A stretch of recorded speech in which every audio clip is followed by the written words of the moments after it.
I was very insecure because back in 2019, I thought I was trans.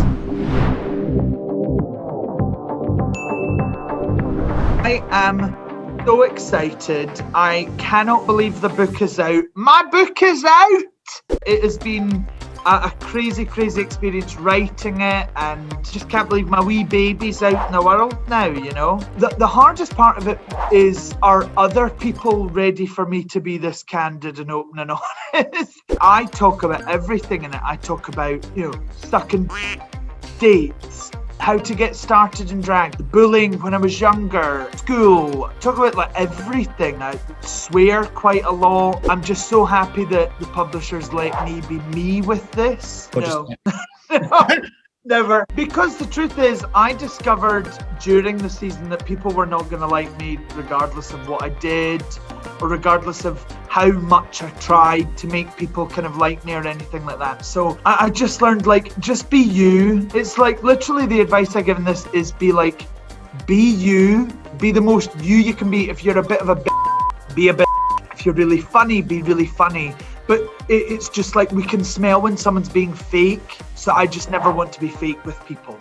Labels are an awkward thing because right now in such an unequal world, we need to label ourselves so that we do uplift people like victoriascone. We do appreciate how amazing this person is and how talented they are and acknowledge their talent. But I think in an ideal world, it wouldn't matter what's in between anyone's legs or who anyone goes to bed with or whatever someone's skin color is. I think it's crazy that people care so much about these things. I was very insecure because back in 2019, I thought I was trans. So I remember picking the brains of, you know, the people around me in my scene. And I remember saying stuff like, I feel this way. Do you have any advice? Or could we meet up for coffee? And there was one queen who I asked for advice from, and she was trans herself. And she said, well, I'm more trans than you.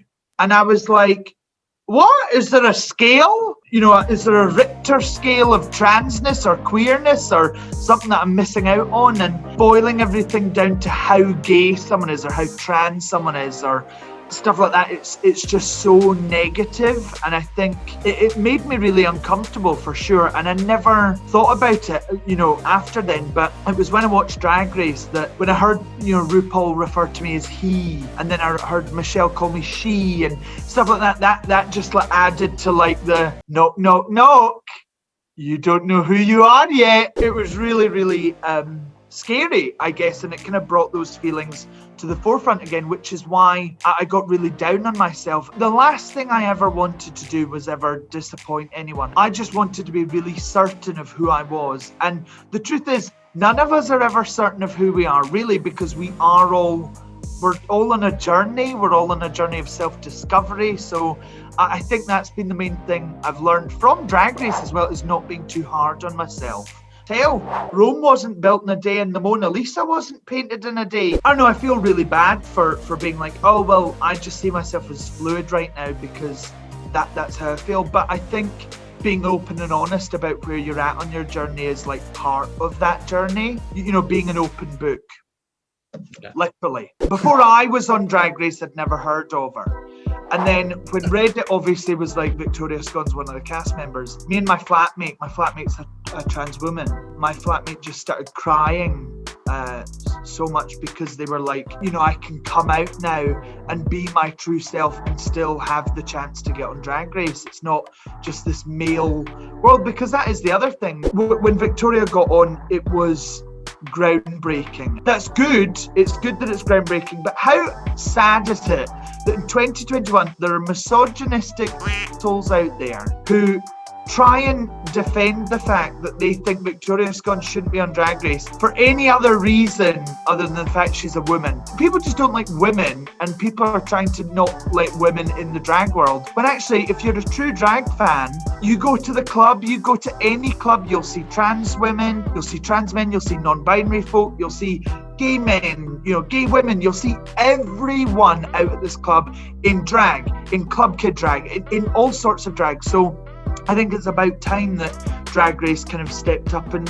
represented more. I met someone recently at a show and they came up to meet me and they said, "Oh, Lawrence, I love you," all that stuff. This person was like, "What do you think of a woman being on Drag Race?" And I went, "What?"